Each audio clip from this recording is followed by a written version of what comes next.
Hey y'all, how's it going? It's Fallout season finale time.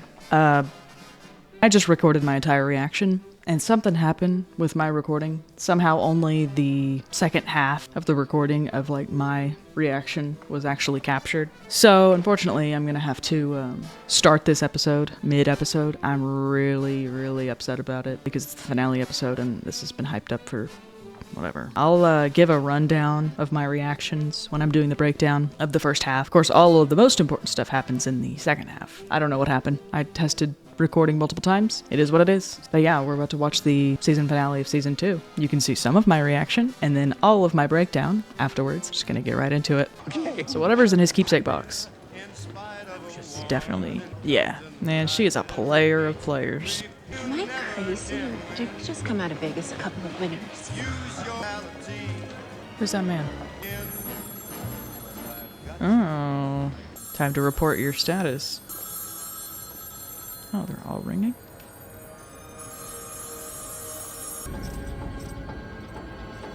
What's your end game with all of this?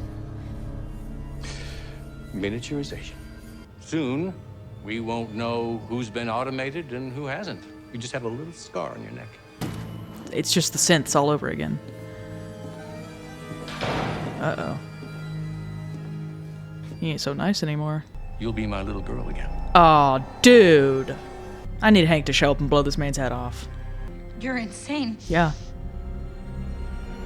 You don't mean that. You. And if you do, very soon you won't. Yeah, okay. Very good, Lucy. Oh, just wanna. We didn't get to see where the door was, though. Your family's cryo chambers are on subfloor 7. They better not automate Lucy.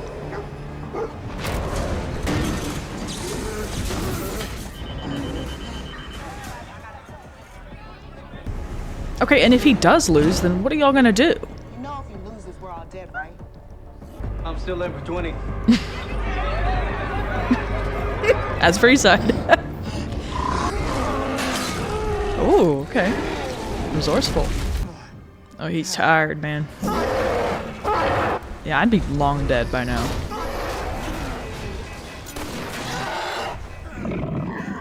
Is that one-armed Thad? Yeah. What the fuck? That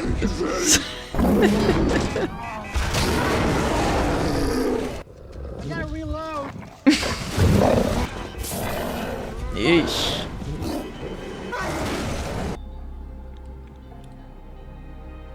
What say you, Volty? I don't think she's gonna abandon her values and kill her dad, but he needs to be put away or subdued.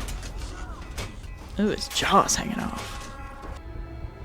You're a good boy, Max. You got this, Max. Max, no! Oh! This is very uncomfortable for him. The roulette table. Now he's a true knight.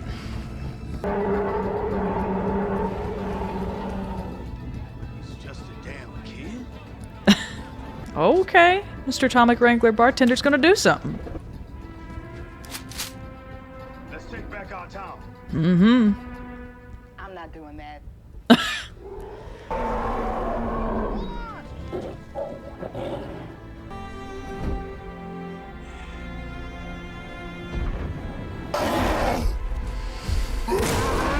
Nice. I wish a headshot would kill him in one hit with that gun. Oh, it wasn't that gun? Oh! Oh!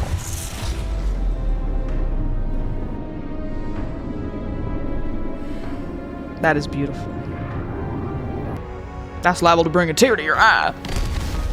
That's who you should be looking up to, Max, not the Brotherhood. Oh my god, they got the army in there? How? Alright. I guess the captain called somebody. We got it from here. Yeah, that's probably a good idea. Oh, Hank's outside. So he's gonna limp all the way to Vault 33, huh? Ah, she did it. You don't get views like this in the vault. You know, I spent my whole life dreaming of what it would be like to come up to the surface one day. Just wanted to make all this worthy of you. You know, I was almost looking forward to going back to the vaults with you. It would have been nice to see everyone again. I don't think so. Norm, Betty, Stephanie. Oh boy, Stephanie. We're not going back, are we? Yes, the surface changes a person. The Legion is coming. Yeah. They'll massacre everyone here, you know that. With my help, you could stop them. I need you to tell me what you are really doing here. And then? Doesn't matter. That I'm gonna turn you into the father I thought you were. It's better than killing him, I guess. You lied to me my whole life. I know that's how you feel. He's such a... You think this is the real world. It is, bro. Surface is the experiment, Okay. not the vaults. Okay. What experiment? I've already sent my R&D out into the wasteland. Their boxes are the latest models, too. Unbeknownst to everyone, they're following orders written for them centuries ago. He really is about to all hail Plankton the Wasteland. Orders to do what? I love you, Sugar Pop. Oh, come on.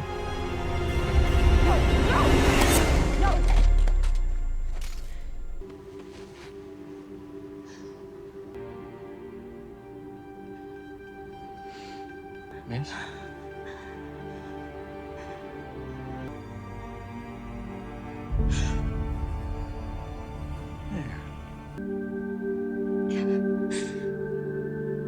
Poor Lucy. So what are his orders he gave himself?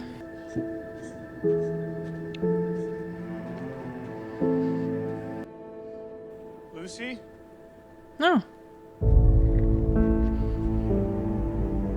There you go. There's a friend.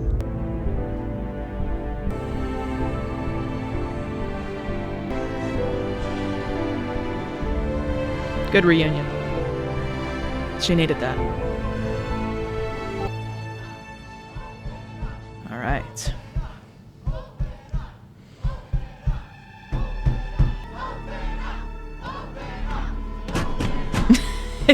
He's loving it. Come on. Let's see it. What is it? Oh. A Pip-Boy. A black Pip-Boy. Let this be a strong message to management. Alright. He's... Oh. It's an Enclave Pip-Boy. I didn't even see that. Stephanie Harper.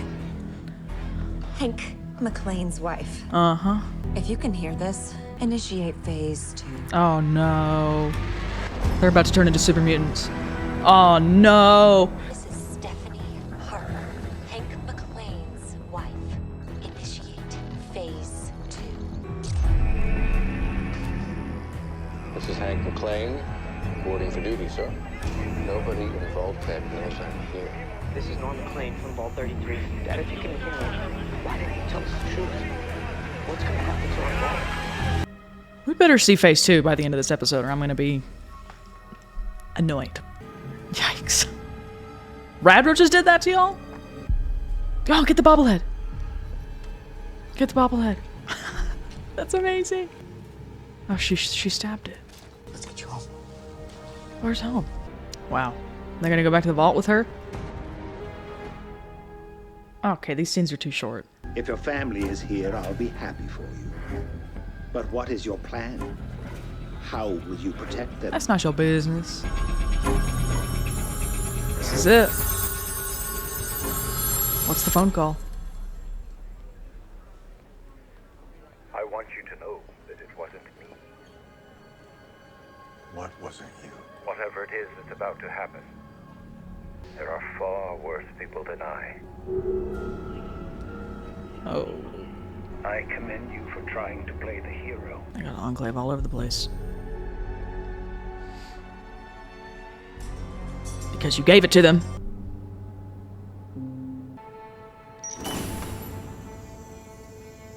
wonder who else is in there.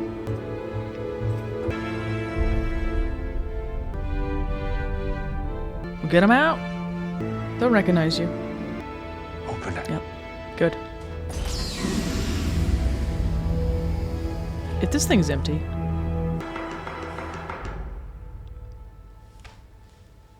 What a shame. You bet on hope, and you lost.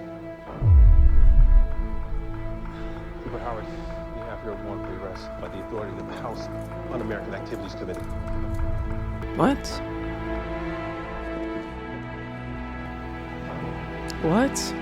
Okay, I'm beginning to believe their divorce was performative, because he clearly still cares about her. And now they're not even here. Found a clue. Colorado. We're going to Colorado next. You're still living in a world of fiction, a world that isn't real. You're wrong about that. What does he mean? A world where they're gonna... You'll forgive me if I don't see how. Love him? Act surprised and let me take the fall. I acted alone. Yeah. We can fight this together. We can... For her.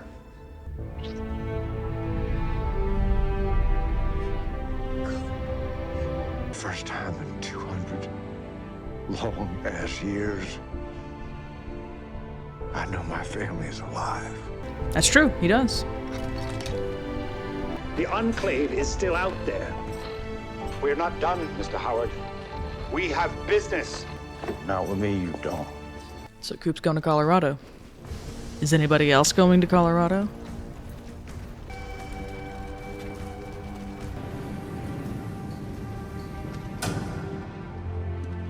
Well, he's already gone? How is he already gone?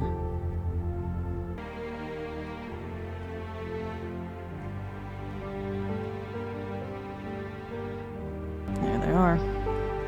Could have prevented this. Not in a good way. There's gonna be a war, and it's all my fault. No, it's not, girl. Welcome to the wasteland. With a carpet of corn for a floor. Oh, yeah. The journey continues. Colorado. You think they're gonna set the next game in Colorado? Oh, come on. Does this mean the next game is gonna be in Colorado? Oh. The remnants of the Brotherhood. Yikes. State your business. What is that? What does Dane have? The remnants you requested? Open it. What is it? Out of the virtue in my heart, I tried to unify the Brotherhood. Right. Quintus, the unifier, is dead. Oh, okay. Villain arc. Official villain arc incoming. Quintus, the destroyer, is born. And what is he using? Oh! We're building Liberty Prime? Dude. That's about to be so sick. We're gonna get Liberty Prime? Interesting. Something tells me he's not gonna use it the same way that Elder Lions used it. Damn. Well, we have a lot to talk about, so I'm gonna take a moment and I'll be back, okay? Alright, what a finale episode that was. Although you didn't get to see my full reaction, you'll hear my thoughts nonetheless. This episode jumped between scenes more than any of the other ones have so far, so what I'm going to do is just try to condense all of the different plot lines as much as I can, because they jump back and forth constantly. Alright, let's get into it. So, we haven't seen them since the very beginning of the season.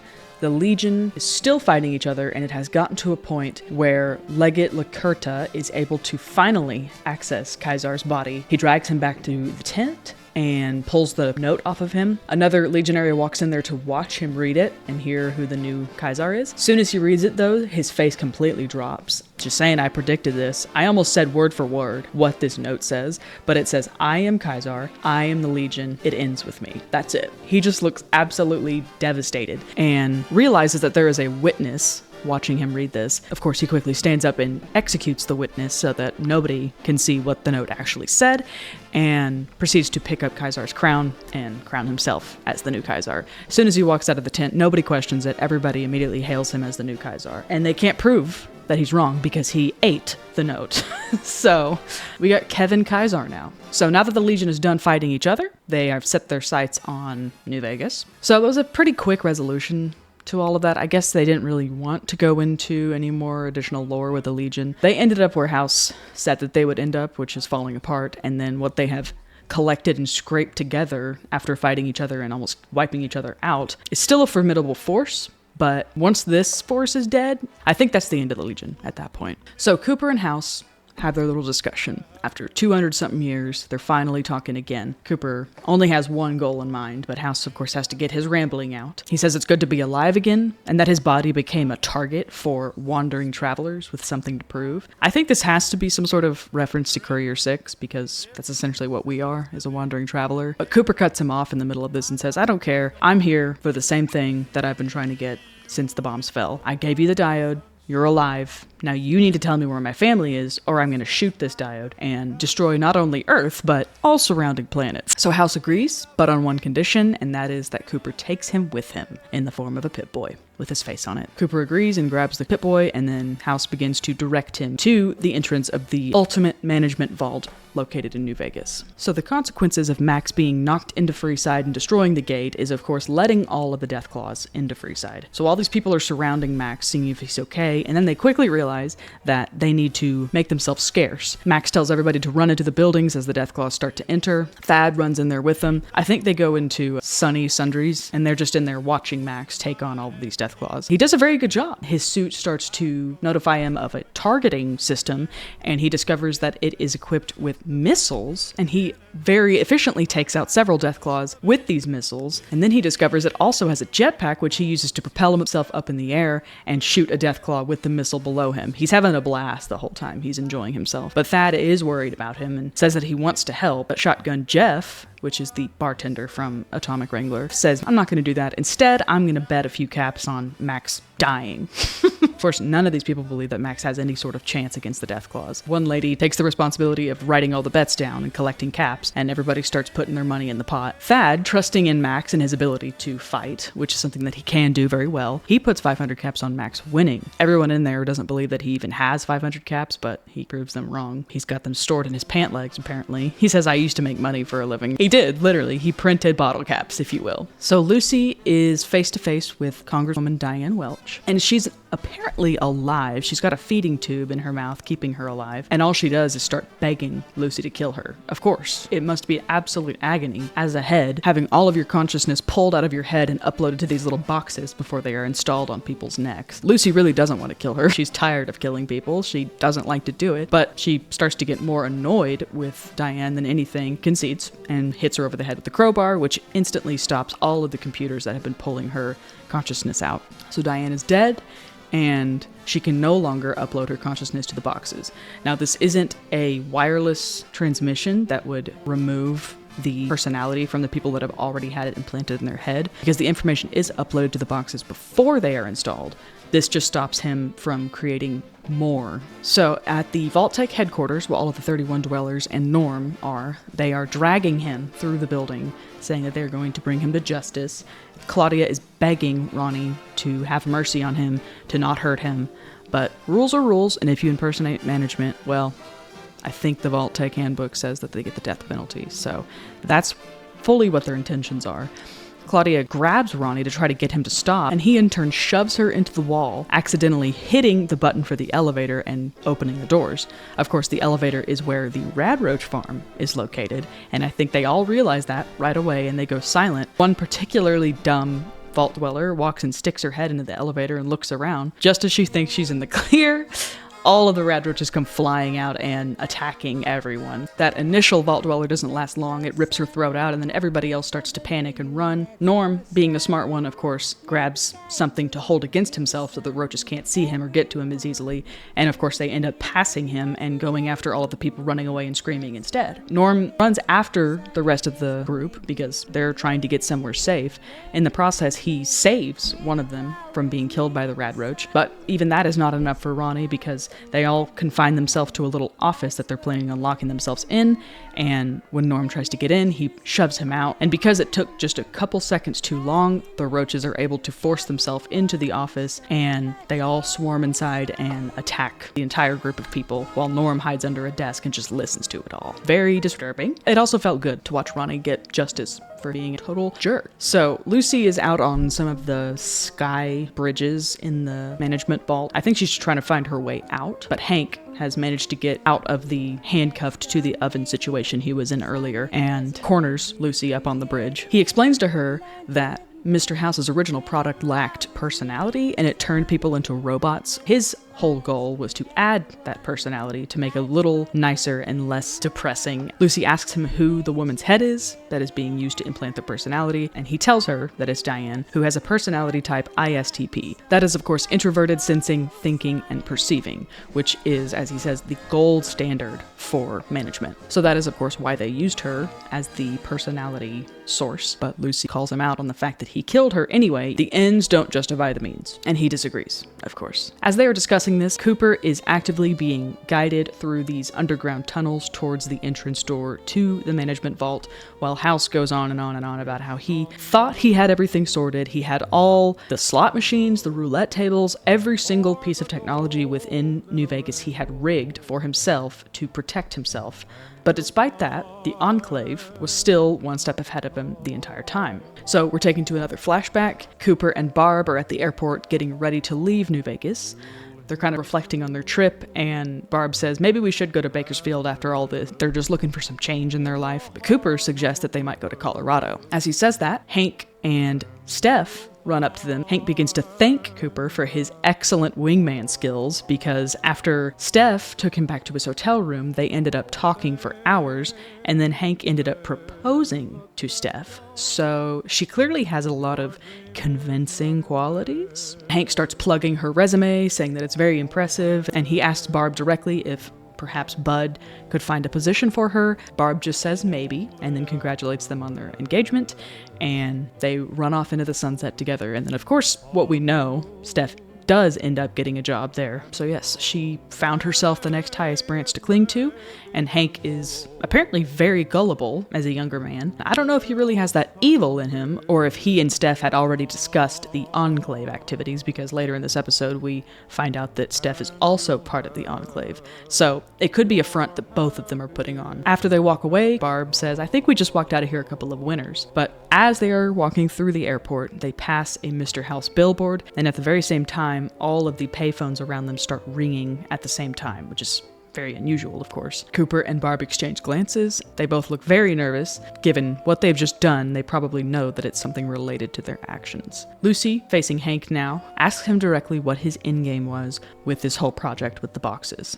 He responds, firstly, miniaturization, and shows her the latest model of the box, which is almost the size of a grain of rice, small enough to implant into somebody's neck without you even seeing it. You would never know that this person has been automated. And then he says that his other endgame goal now is to make Lucy his little girl again. At the same time, a legionary, the same legionary that Lucy had fought before, walks up with a much less nice look on his face, and Lucy faces her dad, calls him insane, and for some reason he gets offended by that. He says, you don't mean that. And then he says, you won't mean that, and they start trying to force the miniature box into her neck. As Hank is about to implant it into her neck, Cooper shows up and throws a knife into the back of the legionary's head, instantly killing him, and then proceeds to shoot Hank in the thigh, knocking him on the ground. He says if it were up to him, he would have killed him right away, but he understands and accepts that it is not up to him and that it should be Lucy's final decision of what happens to her dad. So he slides Lucy his little pistol, tips his hat at her, and walks away. That's the first time that they've faced each other since she pushed him out of the window. So I guess that was him apologizing for what he did to her. So back in Freeside, Max is getting a little bit tired fighting a whole pack of Deathclaws. I think there's at least a dozen that he's gone through at this point. And his suit is starting to fail. He's not doing well. But fortunately, Thad, good old Thad, is up on the rooftop and manages to shoot a Deathclaw in the eye with his foot. That's insanely impressive. So I guess Thad is going to be our new sniper, and he's going to use his foot. Unless he grows another limb. Who knows what's going to happen to Thad with whatever he is. But even still, the Deathclaw is still alive and jumps back onto Max and starts dragging him around on the ground. And he has a moment where he sees flashbacks of his family seconds before Shady Sands was bombed. And this gives him the courage to keep going. So he's laying there.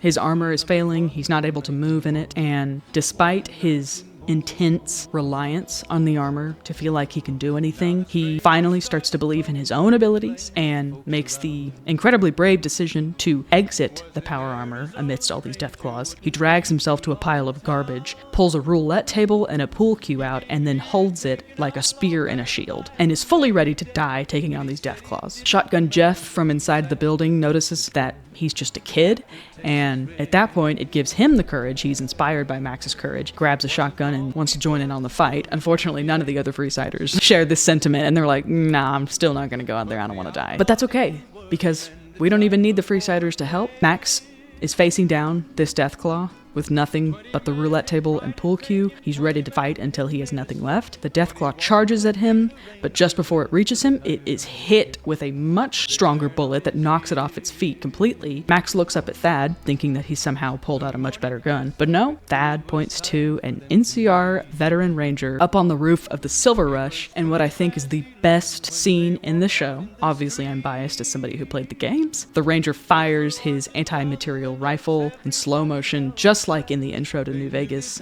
and blows the jaw off of this Deathclaw. Max looks up at the ranger in awe and gratitude, and at the same time you can hear a whistle blowing and marching approaching, and a whole troop of NCR Rangers marches into Freeside to fight the Deathclaws with Max. This scene, this whole scene, from the NCR veteran ranger to when the whole squad shows up with Captain Rodriguez leading them, dude, I was choking up. And I think everybody who's played the games and watches the scene had the same feeling. It was perfectly done, and it actually really makes me appreciate the NCR a lot more than I did when playing the games. I think we all kind of were annoyed with them because they're the bureaucratic government guys, but when all is said and done, the NCR is truly the only faction that you can trust to have most people's best interest in mind. And I really hope that this is furthering the Max Brotherhood to NCR pipeline. I hope that he joins up with them because he likes to have a sense of belonging like he did with the Brotherhood, but the NCR actually has better intentions in mind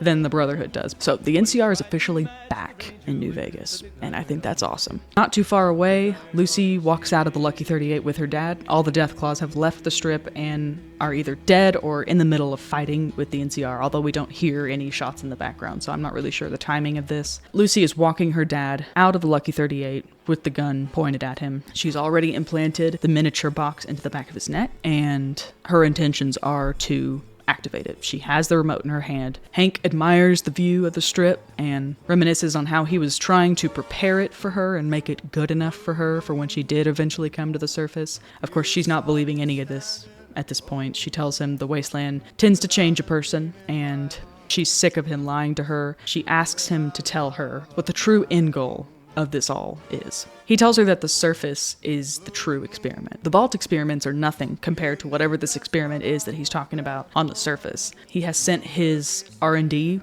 which I believe means research and development, so he has sent out probably huge shipments of the miniature boxes to build an automated army for the Enclave. He's very vague and cryptic about all of it, but I think that's what he was trying to say, is the Enclave are building their own force through using the mind control boxes. And then he pulls out his own remote. He looks back at Lucy. He tells her he loves her one more time. And before she can stop him, he presses the button and the box activates on him. I don't think she was quite ready. I think she thought she was ready, but when it all came down to it, and she wasn't the one in control, she was very panicked and scared. I think she probably had a few more things that she wanted to say to him before he did that, but it's too late. He instantly goes silent and just has this blank stare on his face. She starts crying. She hugs him. He comes to for just a moment and calls her miss, brushes a piece of hair out of her face, and he's, for the first time since all of this started, he's acting a little bit more like the kind, gentle man that she knew him growing up as. She cries more. This was very sad to watch. Was getting a little teary-eyed there watching her because I just feel so bad for her. She left the vault to find her dad, to save her dad. and now we're here. And she has nothing left, no one else to turn to. He goes blank again and just sits there in silence, staring ahead. And she stands up and walks away from him. She probably feels completely lost and alone, doesn't know where to turn next. But she hears her name called behind her and turns around to see Max standing there at the gate to Freeside. They look at each other for a couple seconds, and then they quickly walk up to each other and embrace. Very sweet moment. I think she needed that more than anything. She needs somebody there for her. Back in Vault 32, Steph is fully cornered in her overseer office while the other Vault dwellers bang on the door, demanding her to open it. Chet gets very excited at the passion coming from these Vault dwellers. Finally, his fears and his concerns and his suspicions about her are exposed, and people are on his side, and he has something to fight for. But they start getting a little violent. They start screaming death to management, and Chet's kind of like, well, maybe we shouldn't go that far. That's a bit much. So Steph takes this moment to pull out Hank's keepsake box. She opens it to reveal an Enclave branded Pip-Boy. Looks super sweet, by the way. I want one. Like the black look on the Pip-Boy, it's nice. So she turns it on and she starts a radio broadcast. She introduces herself as Steph, Hank McClane's wife, and orders them to initiate Phase 2. Then it pans to the Enclave base that we saw back in Season 1, and there's an iBot floating around all of the Enclave scientists repeating her message. We also hear all the other radio messages from this season, including Hank reporting for duty to the leader of the Enclave, as we know now, as well as Norm's broadcast that he sent out into the void, hoping that Lucy or his dad would hear him. I think an interesting thing to take note of is that Phase 2 is related to the Enclave, right? Ronnie knew about Phase 2 because he was Bud's personal assistant. So Bud knew about Phase 2. This implies that Phase 2 is common knowledge to all of the Vault 31 dwellers, and yet people like Betty never mentioned it. So I'm not super clear on who's in the know about the Enclave Phase 2 and who's not. Seems to be only a select few. I don't know why Ronnie would know about this if he's just his assistant. It just makes me wonder if Betty had any knowledge about this. Phase 2 is obviously related to the Enclave, and it is obviously related to FEV, and given what we know about FEV, given that in Season 1 we saw that they have super mutants at that Enclave base, Phase 2, I think, is to turn everybody in the Vault into super mutants. Now, how that would help Steph in this situation, I don't really think it would, unless it gives her enough time to escape while everybody is hit with the FEV. I don't know how the FEV will be distributed. I don't know how quickly it would work. I guess that's something we're going to have to see next season because that's where they leave it. Love to hear y'all's thoughts on this and what you think Phase 2 is truly going to do. So at the Vault-Tec office, the Radroach massacre has died down enough where Norm feels safe enough to open the door to that office and see what's left. So everybody in there is dead, except for Claudia, because she has plot armor. On the table, you can see a little bobblehead, which I noticed right away when I was watching. It's the Charisma bobblehead, so I hope Norm picked it up, because he could work on his charisma skills. But he finds Claudia, who was skilled enough to stab the Radroach on her before it killed her, but she is still severely injured. She's not well enough to walk. So he puts her on a table with wheels and drags her away from the office, saying that he's going to take her home. I guess that means that they're going back to Vault 33 in hopes of getting some medical attention towards her. He's going to find the Vault in a much different situation than he left it. So finally,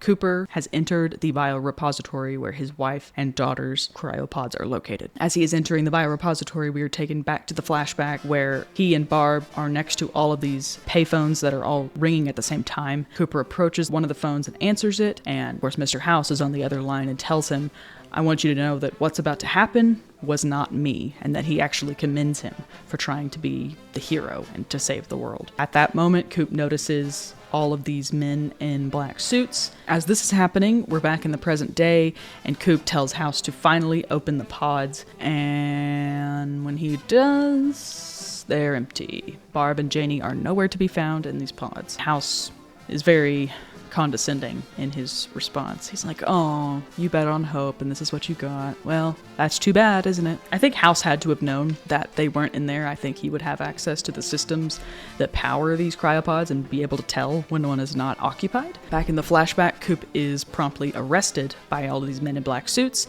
and they announce themselves as the House Un-American Activities Committee, which is a real organization in the real world, but it also is referenced just a couple of times in the games. It's just essentially an anti-communism government group. So I'm thinking after Coop handed over Cold Fusion to the president, which is the Enclave leader. They sent this committee to arrest him, probably citing all of his relations and sightings with known communist people, just to give them a reason to arrest him so he can't be a loose end. Coop has just enough time to tell Barb that he's going to take the fall and that she needs to act like she didn't know anything before he is arrested and taken away. And I'm thinking that their divorce also happens in response to that. It's not a true divorce. They still love each other at this point. I think either the government forces him or Coop does it just to make his wife look better, and so she's not related or tied to him anymore. Good old Enclave doing what the Enclave does. But back in the present day, Cooper notices something laying in the bottom of his wife's cryopod, and that is a postcard for Colorado. Of course, they had mentioned that they wanted to go to Colorado. In the flashback, it's probably one of the last things that they said to each other. And on the back, she has written Colorado was a good idea. So she's obviously telling him, this is where we are. This is where we have gone from the vault. And this gives Coop a brand new sense of hope. He knows that his family is alive for the first time in 200 years, as he says. And now he has a new objective, and he has much more hope and optimism towards that objective. So he takes off the Pip-Boy, leaves it on the floor, and walks away as House tries to get him to come back, telling him that they still have business together. But he wants nothing to do with House. He's done. So in the final scenes, we see Kaisar being carried by his legionaries as they march on New Vegas, ready to attack and attempt to overthrow it. Max and Lucy enter the Lucky 38 penthouse together and overlook the street as they watch the Legion approach.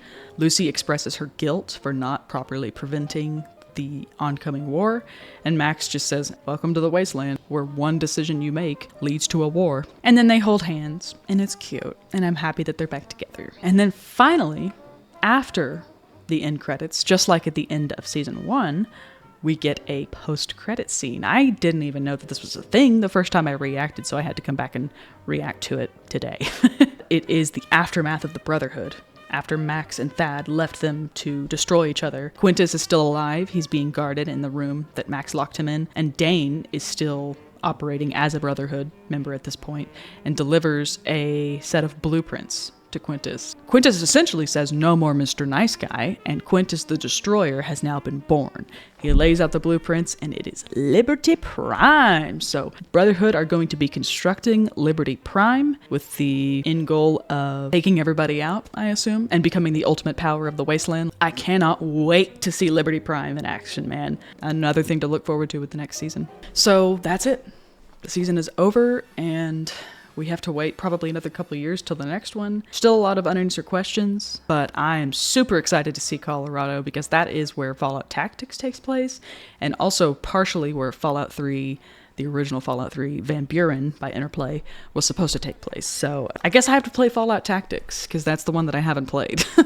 And I know they're going to reference it in this season, so I'm going to have to get on that and make sure I do that before the next season. As far as Thad goes and his whole transformation, I've seen a lot of people thinking that he's going to become a centaur, but I disagree. Centaurs are hybrid creations. They are made by shoving a bunch of creatures and humans into a vat of FEV and it melding them together into this creature. That's not what happened with Thad. He took a shot of what is probably FEV that Chicken Lover gave him, but he was not introduced to any other foreign bodies that would have merged with him. So I don't think he's a centaur. I think he's going to be something more along the lines of Harold. That little mouth on his collarbone is right next to where his arm fell off. So I'm thinking he might grow a second head or something on this side where his arm fell off, but we're going to have to wait till season 3 to see. So absolutely excellent season. I loved every single episode. They did New Vegas very well. They did Mr. House perfectly, the NCR, excellent, the Death Claws, all of it was so well done, and I really, really appreciate the writers on this show taking the time to truly learn about this game. Even the meta, memes, and inside jokes of the community, it was just excellent. I saw on Rotten Tomatoes this season got a 97%, and I couldn't agree more. I really enjoyed it. I hope you guys did too. I hope you enjoyed my videos going over the episodes. I don't know where my channel's going to go next or how often I'm going to be posting because it's been a struggle to get these videos done and out every week with my job. So I might take a little bit of a break and just chill out for a while until I find another reason to start making videos again. But Thank you all for going on this journey with me through this season. I hope you enjoyed my reactions and my breakdowns and my theories. It's been a great ride. I enjoyed every second of it, and I thank you all for watching. So, I don't know when the next time I'm going to see you guys is, but until then, peace out.